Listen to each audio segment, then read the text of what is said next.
তৃণমূল কংগ্রেস মানেই তোলাবাজ। শাসক ঘনিষ্ঠ মাটি মাফিয়াদের তাণ্ডব নিয়ে বারাসাতে কটাক্ষ বিজেপির রাজ্য কমিটির সদস্য। উত্তর 24 পরগনা জেলায় দত্তপুকুরে শাসক ঘনিষ্ঠ মাটি মাফিয়াদের তাণ্ডব অতিষ্ঠ গ্রামবাসী। রাতের অন্ধকার থেকে শুরু করে দিনের আলো সবসময় চলছে মাটি কাটার কাজ। পুলিশ প্রশাসন বারণ করা সত্ত্বেও কাজ চলছে।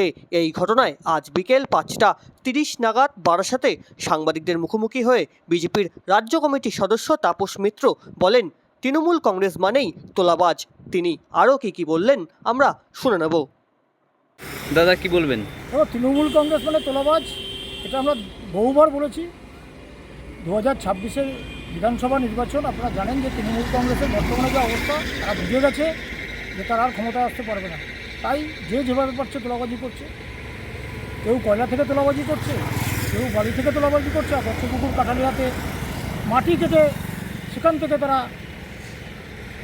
হাওয়া করে দিচ্ছে এবং সাধারণ মানুষকে কষ্টের মধ্যে রেখে তৃণমূল কংগ্রেসের স্থানীয় কিছু নেতা নূর আলী এবং নূর রক্ষণ, স্থানীয় তৃণমূল নেতাদের পঞ্চায়েতের মদতে এবং প্রশাসনের মদতে তারা এই কাজ করছে।